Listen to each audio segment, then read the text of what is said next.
My name is James, and this story begins the day I realized my own home, the place I worked decades to pay off, had quietly slipped out of my control. I never imagined my daughter's fiancé, Evan, would be the one responsible. I knew the man wasn't perfect, I knew he wasn't stable, but I didn't think he was bold enough or stupid enough to pull what he did. It started when I returned home late from a 3-day work trip. I'm a contractor, and the drive back was long. I walked up to my front door, dragging my bag behind me, already imagining a shower and a quiet evening. That's when I noticed it. The lock. Shiny, new, and absolutely not the one I had installed.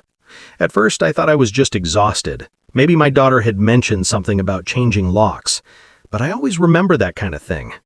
As I reached for the doorknob, the reality hit me. My key didn't fit, not even close. And right when I tried again, the porch light flicked on. That's when Evan opened the door, like he was the homeowner. He leaned against the frame, half smile on his face, like he'd been expecting me. "Oh," he said casually. "James, didn't know you'd be back today." No apology, no explanation, just that smug tone. "Why are the locks changed?" I asked, trying to keep my voice steady even as shock and anger tangled in my chest. He shrugged. "We needed more security." "We." My daughter stepped into view behind him, looking uncomfortable but not nearly uncomfortable enough considering what was going on. "Dad, we should talk." "Yeah, let's talk. Out here." He stepped outside, closed the door behind him, and crossed his arms. "I moved in. Me and Lily talked. She said it was okay." I stared at him. "This is my house." He smiled. Not the warm kind, the kind that says he thinks he has the upper hand. "Look, James, I know this place means a lot to you, but we're not leaving. We're starting our life. You can either accept that or make things harder than they need to be." I took a step closer. "Open the door, Evan." He didn't. He just shook his head. "We're not leaving," he repeated. "It's time you start respecting their choices." Something about the words "we're not leaving" made my blood run cold. This was no misunderstanding, no sudden, impulsive move. This was planned, intended, calculated. My daughter wouldn't meet my eyes. That's when I realized it. This wasn't about security or starting a life or whatever excuse he would give next. This was a takeover, a hostile one. And if I didn't act fast, I might actually lose my home. That was the moment everything changed. Standing on my own porch, locked out of my own house, I felt a mix of disbelief and simmering anger. Evan stood with his arms crossed like he had every right to be there. My daughter, Lily, hovered behind him, looking conflicted but not nearly alarmed enough for what was happening. I tried to keep calm. "Evan, open the door, now." He didn't move. Instead, he took a breath, like he'd been preparing for this conversation. That alone told me he'd been planning something. "James," he said, his tone dripping with condescension, "you've had this place to yourself for long enough. Lily and we need stability, a home. We can't afford our own place yet, so we decided it makes sense to live here." We decided. Funny how this decision didn't involve the man who actually owned the house. "So, you changed the locks?" I asked. He nodded unapologetically. "Yeah.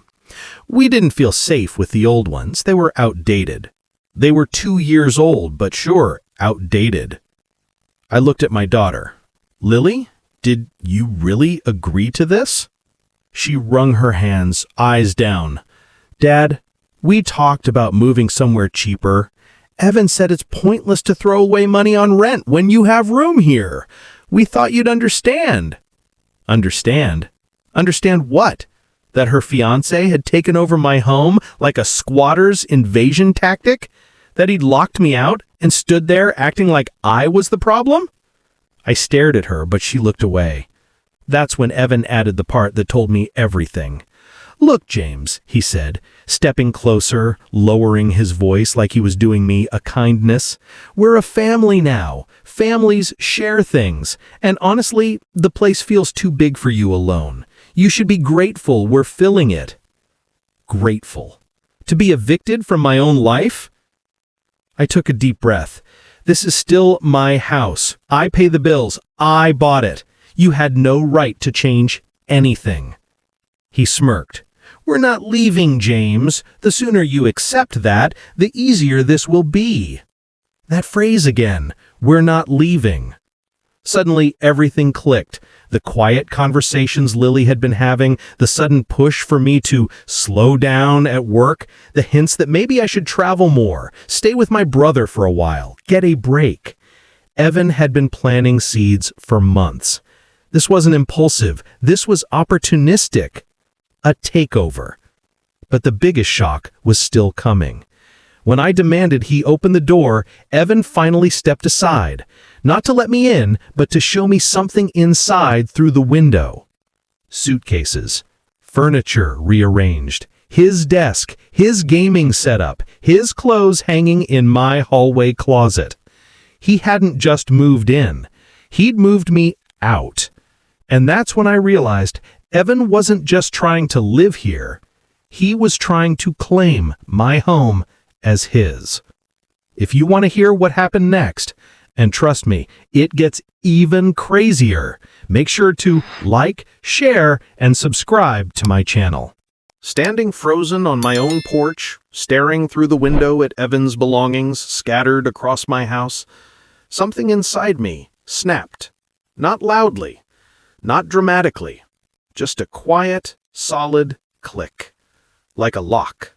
The kind you can't undo once it seals. I wasn't just being pushed out. I was being replaced. I tried the doorknob again, even knowing the key wouldn't work. The cold metal felt like an insult. Evan watched with an expression halfway between amusement and pity, like I was the unreasonable one here, like I was some old man having a tantrum about change. Finally, after what felt like a standoff, he opened the door just enough for me to step inside. Not comfortably, not freely. He held the door like security, deciding whether to let someone into a club. The moment I crossed the threshold, I stopped short. Everything smelled different, like cheap cologne, microwaved pizza, and one of those plug-in fresheners set way too strong. My living room was rearranged. The couch was shoved against a different wall. My favorite recliner, the one Lily bought me for Father's Day 5 years ago, was nowhere to be seen. "Where's my chair?" I asked, already knowing I wouldn't like the answer. "Oh," Evan said casually, "it didn't match the vibe. We put it in the garage." The garage? My chair? The one piece of comfort I had after long work days? Stuffed next to old paint cans and gardening tools. "And what is all this?" I gestured at the boxes and the gaming setup dominating half the room. "Our stuff," he said, as if that explained everything.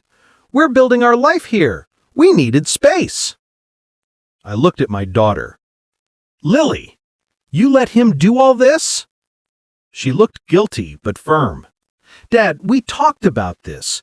You've been so busy. You're hardly home. Evan and I needed somewhere stable. We thought you'd be happy to help us get our start." Happy? Happy to have my home transformed into Evan's personal bachelor pad? Happy to have my life rearranged without a single real conversation? Evan stepped between us slightly, like he needed to protect her from me. "James, you should relax. Honestly, you need this. A fresh start. Let us make the place feel alive." The arrogance in his tone nearly made me laugh. My home was alive long before he decided to invade it. But before I could even respond, he walked me toward the hallway, like he was giving me a tour of my own house. We went ahead and reorganized the rooms. Our room is now the master bedroom. My bedroom. He'd taken my bedroom. "And where am I supposed to sleep?" I asked, every word heavy with disbelief. "Oh, don't worry," Evan said, smiling like he'd done me a favor. "We set you up in the guest room. It's temporary, of course, until you figure out what you want to do." Until I figure out what I want to do? That's when it hit me. Evan didn't just want to stay. He wanted me gone. Permanently. When Evan told me he'd set me up in the guest room, something about the way he said it made my skin crawl. It wasn't kindness. It wasn't compromise. It felt like he was placing me somewhere, like I was being assigned to a corner of my own life.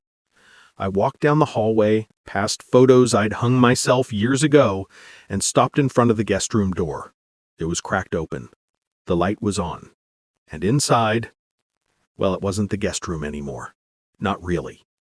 My neatly made spare bed was pushed against the wall like an afterthought.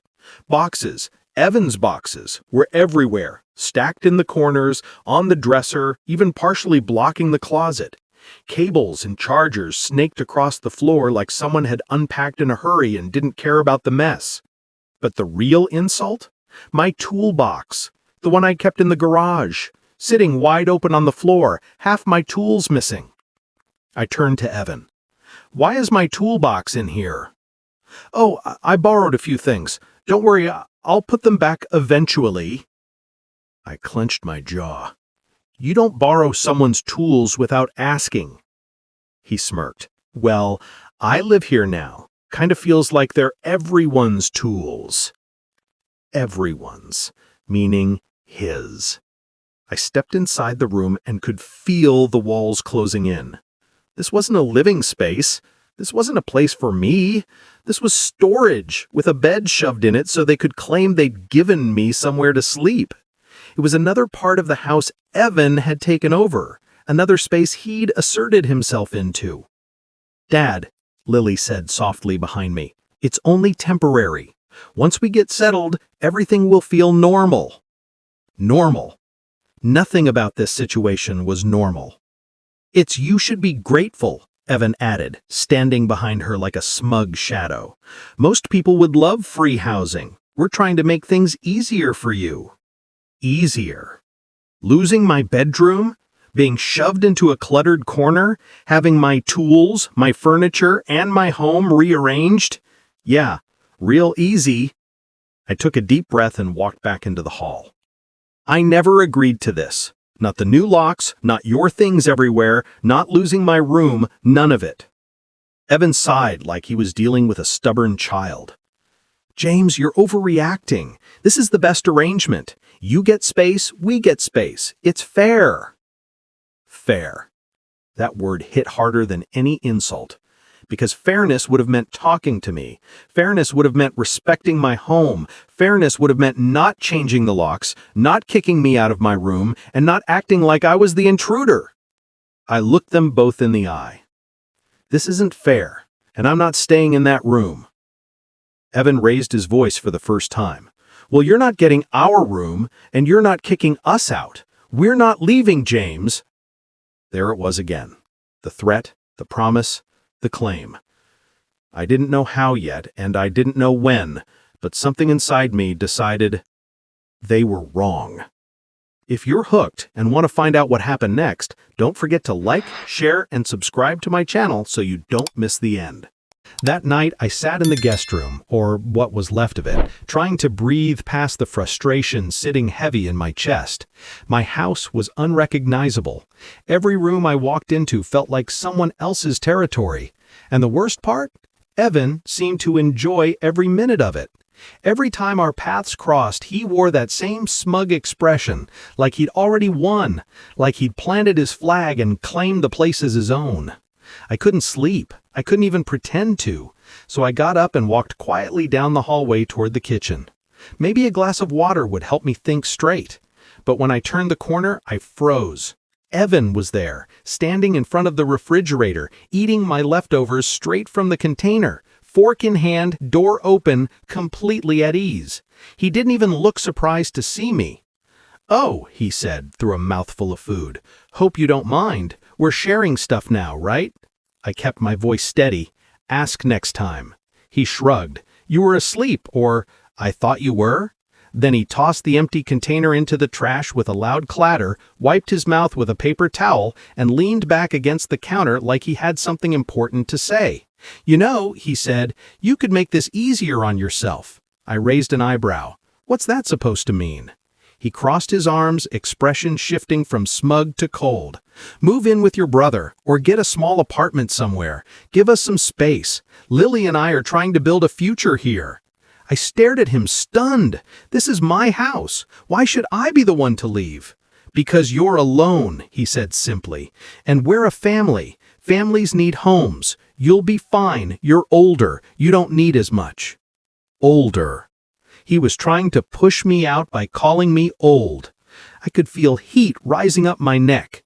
"You don't get to tell me what I need, and you don't get to take my home." He smirked again. "Well, we're not leaving, so unless you want this to get ugly, you should start packing." That was it. That was the moment my patience snapped right in half. I stepped toward him, and for the first time he backed up just a little, not because I was threatening him, but because he realized I wasn't afraid anymore. "Listen carefully," I said. "I worked 30 years for this house. I built half the rooms myself. I paid every bill, fixed every leak, replaced every shingle. You've been here for 3 days, and you think you can push me out?" He swallowed, trying to play it cool. "I'm just trying to—" "No," I cut in. "You're trying to take over, but that ends now." Before he could speak again, Lily walked into the kitchen, saw our expressions, and froze. "What's going on?" she asked. Evan piped up instantly. "Your dad's being unreasonable again." But this time, I didn't let him control the narrative. I turned to Lily, voice steady and clear. "Your fiancé thinks he can force me out of my own home, and he's wrong." Her eyes widened. She looked between us, sensing something had shifted. And she was right. Because I'd reached my breaking point, and I wasn't backing down anymore. Lily stood between us, her eyes darting from me to Evan like she was watching a fuse burn toward an explosion. She had never seen me this angry, not like this, but she also hadn't seen what I'd seen over the past few days. She hadn't been the one locked out of the house. She hadn't been the one pushed into a cluttered guest room. She hadn't been the one treated like a guest in his own home. "Dad," she said carefully, "let's just calm down. We can talk about this." Evan cut her off, stepping forward as if he owned the moment. "No, Lily, your dad needs to understand this can't keep going. He's making everything harder." I turned my head slowly toward him. "Harder for who?" "For all of us," he said, gesturing vaguely. "This is supposed to be our home too, but every time we try to settle in, you jump down our throats. This isn't healthy." I laughed, actually laughed. "You changed my locks. You threw my chair in the garage. You rearranged my house and stuck me in the guest room. And now you're telling me this isn't healthy?" He looked offended, as if I were the irrational one. That alone nearly sent me over the edge. "Dad," Lily tried again, "Evan just means—" "No," I said, raising a hand gently but firmly. "I'm done with what Evan means. It's time for what's real." I squared my shoulders and looked him dead in the eyes. "You don't get to decide how I live. You don't get to tell me to leave my home. And you don't get to make decisions behind my back." Evan shifted uncomfortably, but forced a smirk. "We're not leaving, James. I don't know how many times I have to say it. Lily and I need this place." The words hit differently this time. Not as a threat, as a confession. He wasn't leaving, not voluntarily, not ever. He wanted permanence, control, power. I took a slow breath and spoke in a calm, level tone, calmer than I felt. "You're right. Someone is leaving, but it won't be me." Evan snorted. "You think you can just kick us out? Legally, you can't just—" "Legally," I repeated. "You want to talk legality now? After breaking into my home, changing locks on a property you don't own, moving your things in without permission?" His smirk faltered. "Good." Lily's voice wavered. "Dad, what are you saying?" I turned to her, softer this time. "I'm saying I love you, and I want to help you, but your fiancé has crossed every boundary I have. He's taken advantage of you and of me, and I'm not letting it continue." Evan stepped forward again, but I didn't back down. "In the morning, we're having a real conversation, the kind we should have had before locks got changed and furniture got moved. And after that, you two can decide whether you want to stay here under my rules or find somewhere else." Evan's jaw tightened, his confidence wavered. For the first time, he looked unsure. Good, because for the first time the line had been drawn, and crossing it wouldn't be easy. If you're ready to see what happens when things finally blow up, don't forget to like, share, and subscribe to my channel so you don't miss the end. Morning arrived after one of the longest nights of my life. I barely slept, maybe 2 hours at most. Every time I closed my eyes, I saw Evan standing in my kitchen, calling me older, telling me to move out, trying to rewrite the story so I was the problem. No, not anymore. By the time the sun crept through the blinds, I was already in the living room, waiting. I wasn't going to hide in that cramped, box-filled guest room they'd shoved me into. If this was going to be a confrontation, it would happen right here in the heart of the house I built. Evan and Lily came out together, clearly rehearsed. He wrapped an arm around her shoulders like he wanted to shield her from me, or more accurately, use her as leverage. He always hid behind her when things got tense. "James," he said, voice too calm, "I think we should talk about last night." I said, "Good, let's talk." But before he could start whatever speech he practiced in the mirror, I turned to Lily. "Sweetheart, I need to ask you something, and I want you to answer honestly." She blinked nervously. "Okay. I want you to tell me, when did Evan first bring up moving in here? Really?" Her eyes darted toward him. There it was, the hesitation that confirmed everything I suspected. I pressed gently. "Was it your idea or his?" She swallowed. "We were talking about money, about saving for a place, and Evan said it didn't make sense to pay rent when you had space. And when did he suggest changing the locks?" Her eyebrows tightened. "He said it was for safety. I didn't think it was a big deal." Evan cut in sharply. "James, come on. We needed privacy. You barge in whenever—" "I barge into my own house?" I snapped. He flinched, but kept going. "We wanted boundaries, that's all." "Boundaries?" I repeated. "Is that what you call locking me out, rearranging my home, taking my bedroom?" His mouth dropped open.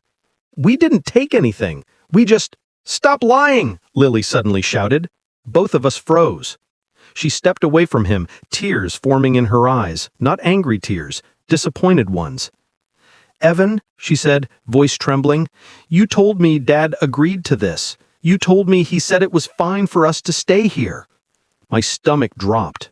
He lied to her? To get into my house? Evan's face went pale. "Lily, I was going to tell you. I just didn't want you stressed. I figured once we were here, he'd adjust." "Adjust?" she repeated, incredulous. "Adjust to losing his own home?" He reached for her hand. She pulled away. "Did my dad ever say we could move in?" Silence. "Evan," she whispered, "answer me." He looked down. "No." "And the locks?" she pressed. "Did Dad know?" "No," he muttered. "And the bedroom?" His voice was barely audible. "No." The truth hit her like a slap. She stepped back, covering her mouth. I didn't gloat. I didn't yell. I simply said, "This is who's been calling the shots." For the first time since he arrived, Evan didn't look smug or confident. He looked afraid. Because the truth was finally out, and he knew his grip on my home was slipping fast. Evan stood in the middle of my living room, pale and silent, like someone had just pulled the ground out from under him. The truth was out. Lily finally understood everything I'd been trying to say since the moment I found that new lock on my door. And now, for the first time, the power had shifted. "Evan," Lily said softly, her voice cracking, "you lied to me, over and over." His hand shook as he held them out toward her. "Babe, listen, I didn't mean to lie. I just wanted us to have a home. I didn't want you worrying." She stepped back again. "So instead you pushed my dad out? You changed his locks? You tried to make him leave?" "Lily, I was trying to help us." "No," she said firmly, wiping her tears. "You were trying to help yourself." He opened his mouth, but nothing came out. I didn't gloat. I didn't shout. I simply took a deep breath. Here's what's going to happen. Evan's head snapped toward me.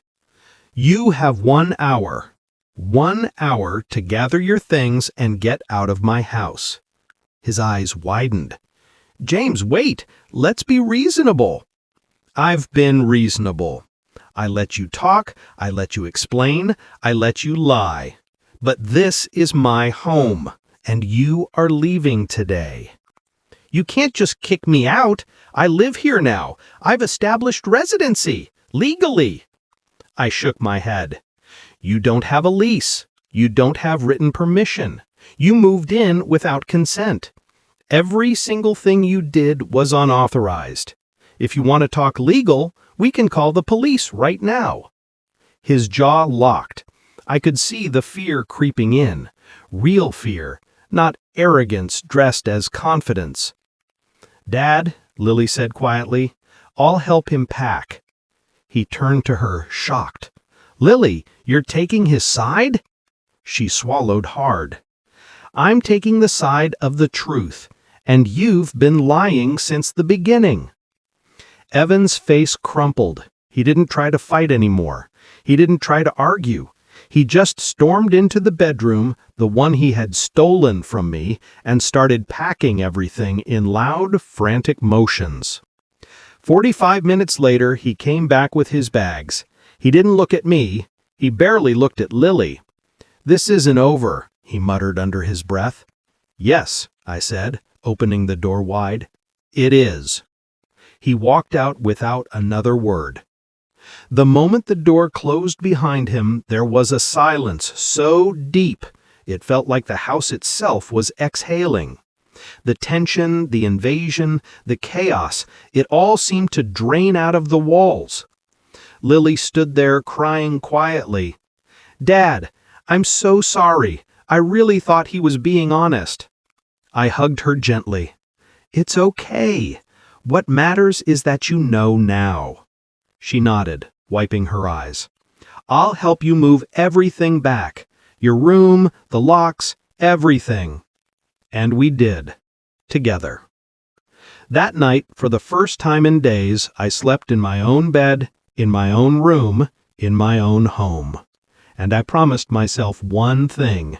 No one, absolutely no one, would ever take advantage of me like that again. If you enjoyed this story and want more dramatic real-life tales, don't forget to like, share, and subscribe to my channel for more.